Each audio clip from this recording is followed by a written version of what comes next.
Coming up on today's episode of the Salesman podcast. You want to know enough to ask intelligent, purposeful questions without knowing so much that you're drawing conclusions based on assumptions.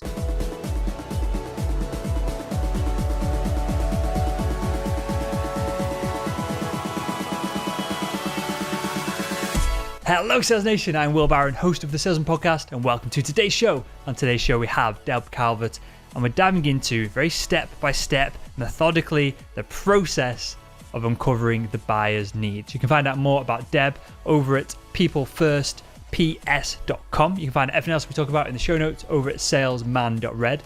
And so, with all that said, let's jump in to today's episode. Hi Deb, and welcome back to the Salesman podcast. Hello, Will. It is always a pleasure to be here with you. You're doing great work. I hope everybody's listening to every single show. Oh, I appreciate that. I really do.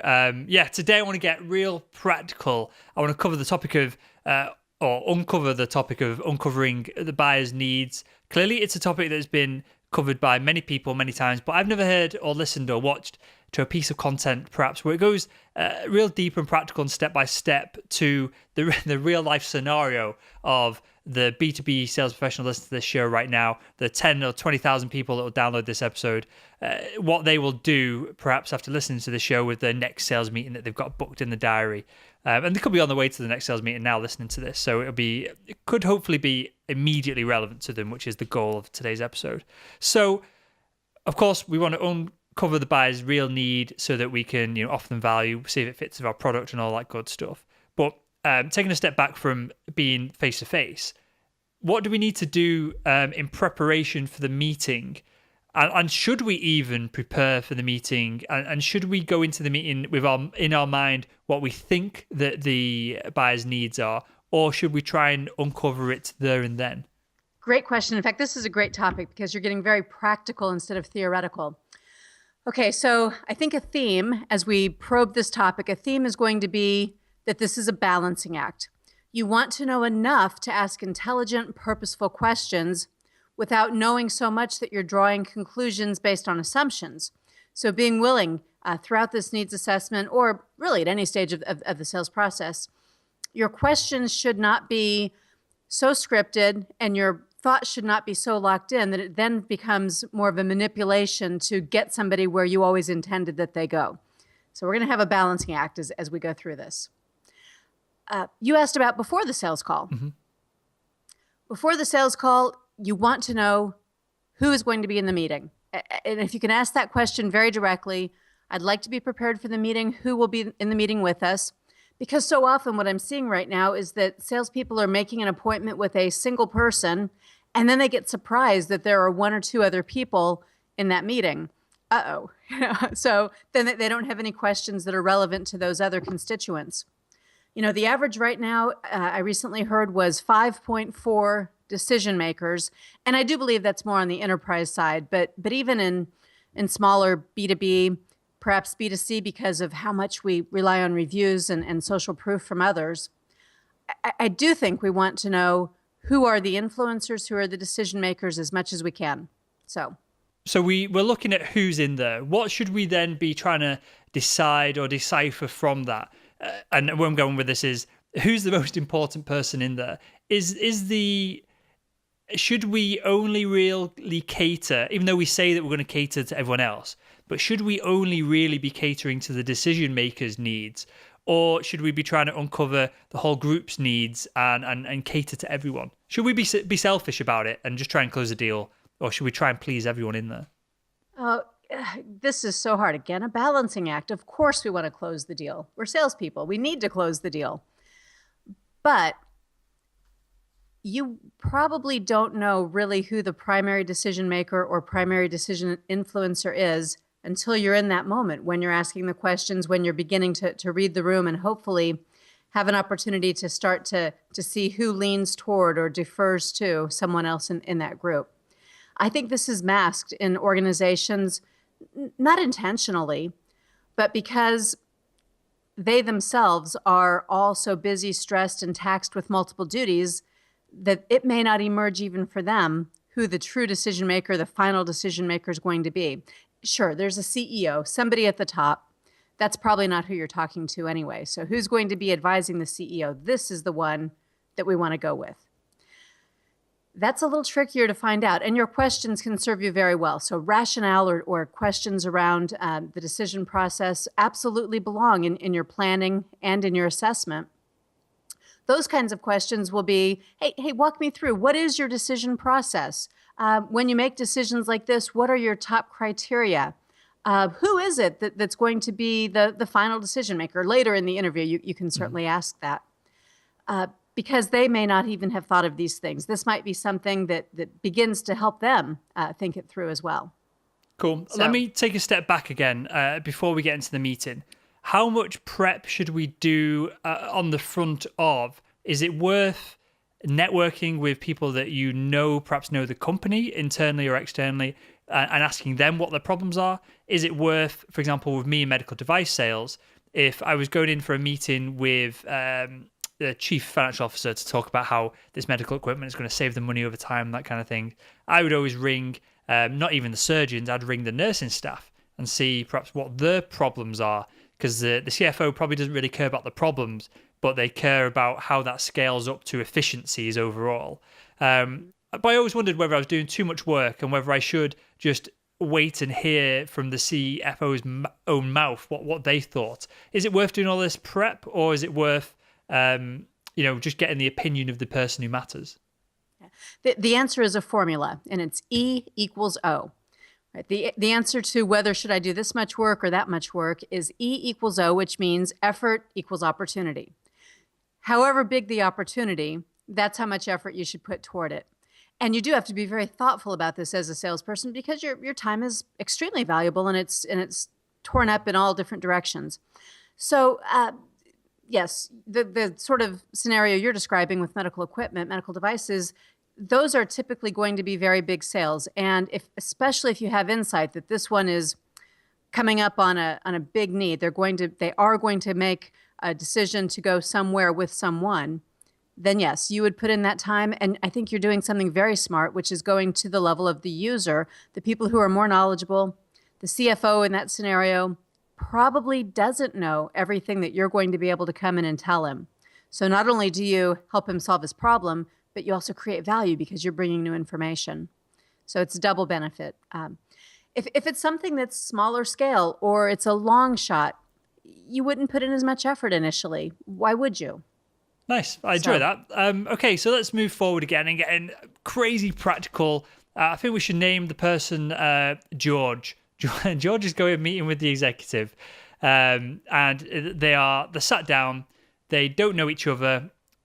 Should George jump straight into questions to find out and discover the need, the want, the desires of that buyer, or is it always worth building a bit of trust, building rapport? I don't mean being rude and just sitting down and asking what do you want, but obviously there's a grey area between the two here. We're not talking binary, but is it always worth diving into the rapport building, the trust side of things? And where I'm going with this is, do buyers openly give out their needs, or do you need that step in the process before they will start to open up a little bit to you?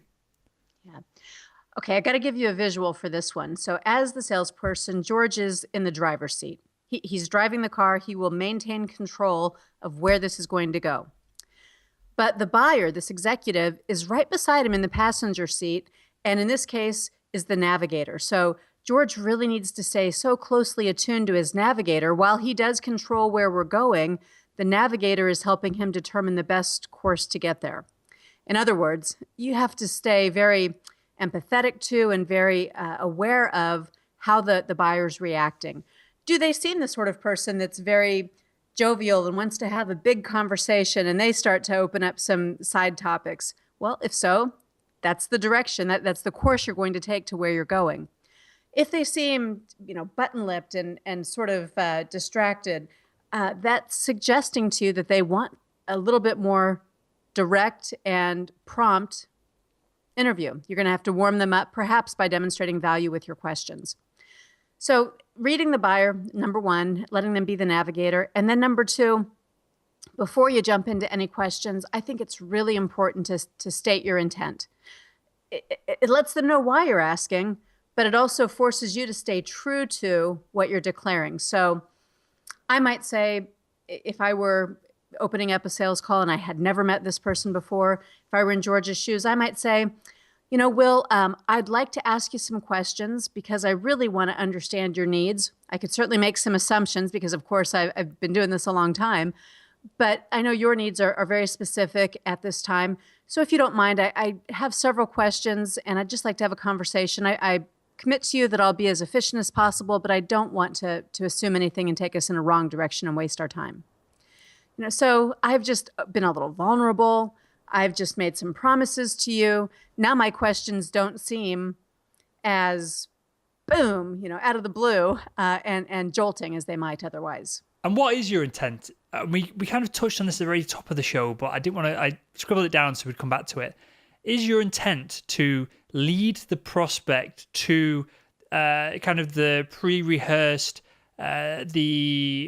where you wanted to go before you came into the conversation, and then you're in this state of influence where you're navigating them down to, can you continue the metaphor, but navigating them down this road to where you have the solution to their problem at the end of it?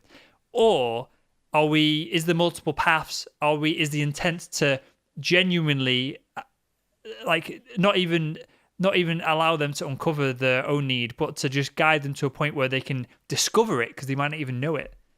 Right. Again, this will depend somewhat on what you're selling, because the truth is, if you sell a single product and it has very few variables, I can't give you the same advice that I can give someone who has many, many choices about how they can configure and tailor to meet a very specific need. So let's talk about that in two different directions. If you are someone who has a product with very few variables, then yes, you know exactly where you want to take your buyer. And their own discovery is much more going to be around, why do they need it at this time? What is it about you that would want them to choose you over a similar competitor? It's not going to be around discovery of the product. But if you have a product where you can do a lot of customization, for example, I come out of the advertising space, there are an infinite number of possibilities of ways you can make combinations. So this needs assessment needs to be considerably more about the unique needs and the customization that we can do. And the discovery has to be about how I'm going to be able to partner with you and really, truly, deeply understand your needs and stay very aligned with them all the way through our process. So the commonality here is, I hope, that you're going to allow your buyer to do some discovery, because frankly, if you don't, they'll walk away. They want to be participants in creating what they want. We know that to be a fact from lots of research. What do you mean by that? Is it just that a conversation is boring if you're asking constant open-ended questions that don't go anywhere, or does it go deeper than that? Well, you bring up a good different point. Yes, conversations get boring if they are aimless questions. But participating in creating what you want means that I'm actually also really listening to you, and I'm giving you, I'm enabling you to influence your ultimate solution. I didn't come in with a ready-made, prepackaged, take it or leave it solution that I would take generically to any and everybody that I talk to. Instead, I am letting you have a role in shaping that outcome. And that's what buyers want. Well, let's stick down the side of discovery rather than leading with, as you described it, a product that has limited customizability and that kind of thing. So we sit down. What's the process here? What's the structures to the questions that we ask? And then we can perhaps give some examples to the questions as well of going from, hey, I'm speaking to the right person, to ending up with, hey, this is what you've said. This is how we solve your problem. Would you like to move forward with this? Yeah. So I think of it as a funnel, simple funnel. And at the top of the funnel, big, broad questions. These are big, broad questions about the business, about the rapport that we're building, less about my product or service. I want to know from you, what are your needs? What's on your mind right now? What are the goals that you have for the future? They're extremely broad. But I'm listening very closely, taking a few notes as you tell me, because there are nuggets in every one of your answers. And by the way, this is not a fishing expedition. I'm really looking for how am I going to now narrow down my questions where I am able to take what you're telling me and weave it into now my questions that are a little bit more specific about the type of product I sell and eventually the way that we might do business together when the funnel gets very narrow toward the end. You asked about specific kinds of questions.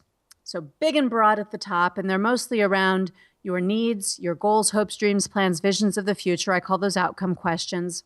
There might also be some balancing consequence questions. What happens if you don't meet that goal? What's the risk of those things not coming together the way you're envisioning? Because I want both sides of it.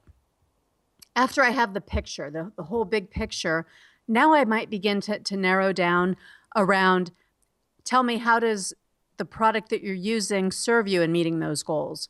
Or tell me, what's lacking? What do you wish that you had that would help you to achieve those goals? Okay, see, I'm getting closer now to something where I have opportunity. And then I might float some solution questions that I'm using the Discover acronym. But solution questions are those that plant little seeds or ideas for you that are going to cause you to think in a new way. I might say, what are your thoughts about shifting to an XYZ? Well, now, if you've never thought about that, you are. If you have thought about it, I'm going to get an early read on any objections or perceptions that you have.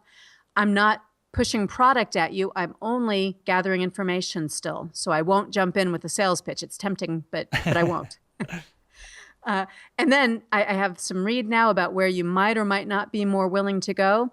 I ask a few of those kinds of questions. I get some examples about your experiences, good, bad, future, past. And I'm going to then, before I get really narrow in the funnel with a product, I'm going to be sure to ask a value question. So what matters most to you?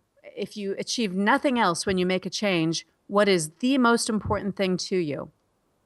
Because I don't want to be misaligned. As I get into my narrow funnel, I'm boxing myself in as well as the buyer.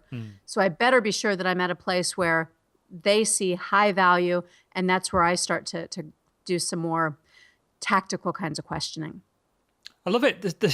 In that 2 or 3 minutes, there's so much value there. I'll link to some blog posts and your book in the show notes of this episode for people who want to learn a little bit about that deeper, because clearly we could do a week's worth of podcasts just on the types of questions, what they're called, how they're used, examples, of course. But where I want to move from this, Deb, is something that I see as a differentiator between real, stunningly adept salespeople at getting answers versus people who have even read a book on this, but it hasn't sunk in and it isn't congruent and it's a bit awkward. And I've been in both sold to and sold in both kind of situations and scenarios. And that is the pros, and I don't know whether this is just built into their DNA, but they have a conversation, it ebbs and flows, it goes back and forth, it's really comfortable, it's interesting, it's intriguing, but someone else can ask the same questions in the same order and it's awkward, robotic, it seems scripted, it seems incongruent, and it's difficult to have that flow going. What is the difference between those two people? Is it simply that one person, could it be as simple as one person is really intrigued and wants to know, and so that enthusiasm comes across, and the other person is just doing it because they know there's a big fat commission check at the end of the day? Or are there other differentiators here? Authenticity certainly plays a role in that. And intent. My intent to understand your need will cause me to ask questions in a different way than my intent to hurry up and let's just get to the good stuff so I can make my commission. It all comes through. But I think the single biggest differentiator, and I've done lots and lots of calls, and I've coached lots and lots of salespeople, and I've examined this very specific thing. I think the biggest difference is understanding the purpose of the question that you're asking. Biggest mistake that companies make is when a sales trainer says, here you go, here are the 20 questions we've decided will get you to where you need to go. And when people go out and ask 20 questions and they have no idea what the purpose is of some of these questions, well, then they don't ask natural follow-ups. They don't stay tuned in long enough to get more than the preliminary answer. They don't know how to come back and use what information they've gathered to turn it into a proposal or a solution, whether it's in the minute or whether it's later on that they're going to bring that back. Instead, it's more like a census taker or a survey. They're only gathering answers. I actually liken this to the person who goes to a networking event and someone said, hey, go get some business cards. And they literally walk around the networking event and it's almost as if they can see how many business cards they can collect, versus someone who has real conversations. And maybe they don't get as many business cards, metaphorically, or real business cards, but they have dialogue and they make an impression. And when they see that person again at some other future event, they're remembered and they're connected and they have something that was meaningful in that conversation. No different in a sales interview. You're there to do more than tick the boxes and get those answers. Fantastic.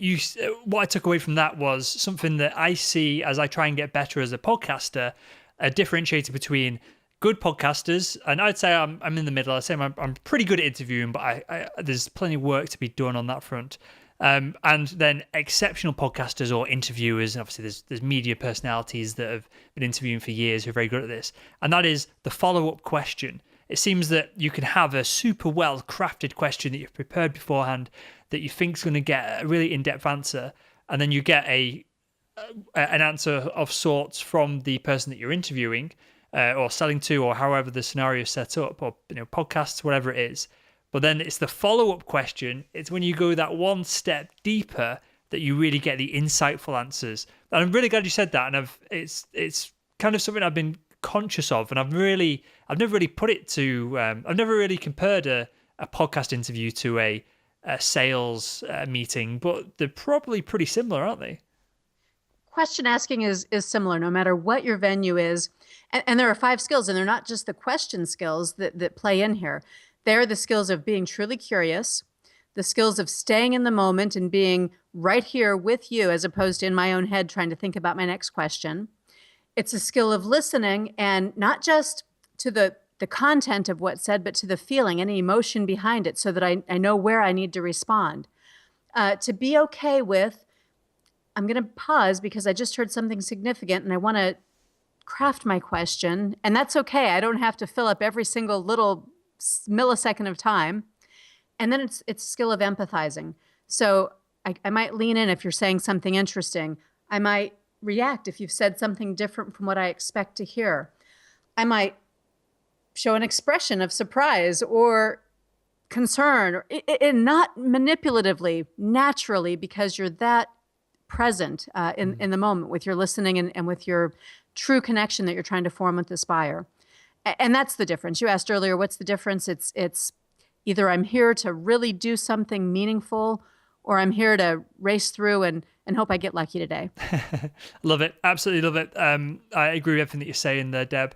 And something that follows on from this kind of interlude that we just had of the follow-up question, how do we know when we've really uncovered the buyer's need, or whether we need to ask another 15 questions because perhaps we've only uncovered, we've only uncovered like a symptom of the need rather than the need itself? How do we differentiate between those two?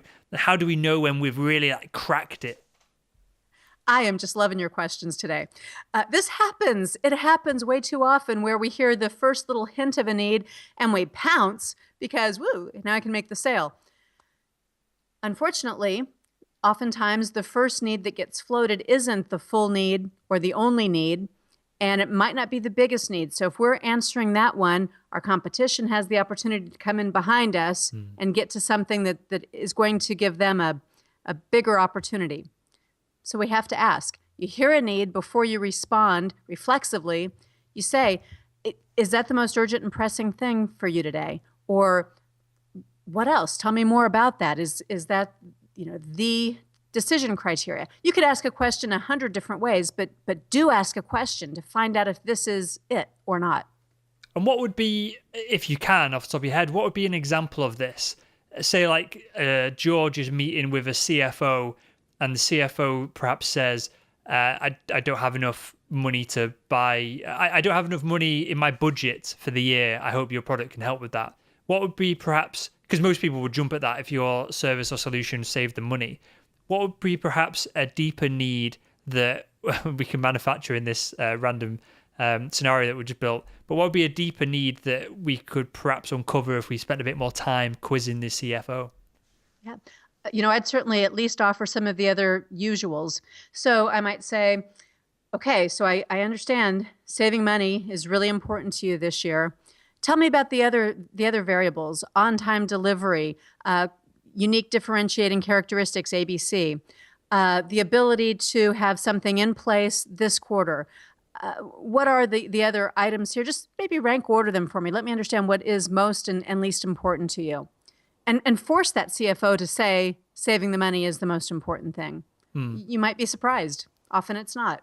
Nice. And how important, as you said that then, how important is it for the prospect to not just think the words of "this is my need"? How important is it for them to physically say that?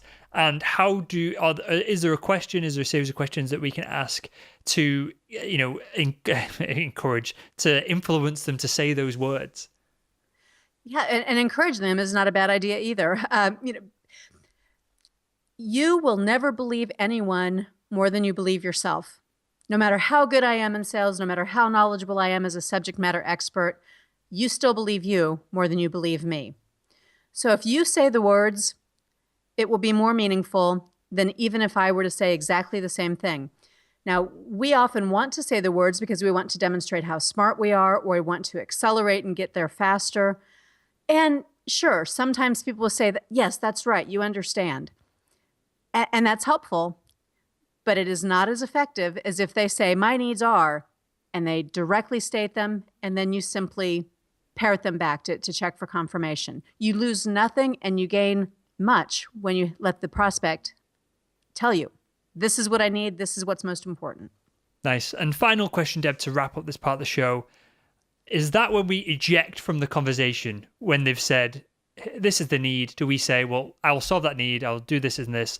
You kind of get them to agree to the next follow-up or the next step in the process? Or is it worth going deeper, or is it worth... Because what I'm trying to get at is, if we're funneling people down this funnel, it's probably becoming more and more intense. There's more and more energy in the conversation. There's probably more excitement if everything is going well. And then there's this moment of clarity. Is that the point where if you carry on going, it's only downhill, you're only going to mess things up? There's no more opportunities to come from this conversation? Or is there opportunities to come from this conversation if you carry on chatting? I like to ask two follow-up questions. And so it's a recap. I would say, Will, I understand that you need this, and this is also important to you, and this is less important, but I believe I could actually solve for all three of these things and give you exactly what you're looking for. I'll go back and spend some time creating a solution, but before I do, I just have two more questions. First of all, is there anything at all that we haven't talked about that you think is extremely important for me to know before I spend time creating a solution? So we get that out on the table. And then I also want to know, Will, are there any reasons at this point that you can see you wouldn't proceed with me if I come back with a solution that does everything you're asking for? I don't want to spend all that time creating a solution if now suddenly he's going to say, well, I have to ask Bob and Sue and Carol to be involved in this conversation too. Let me know up front what I'm working with.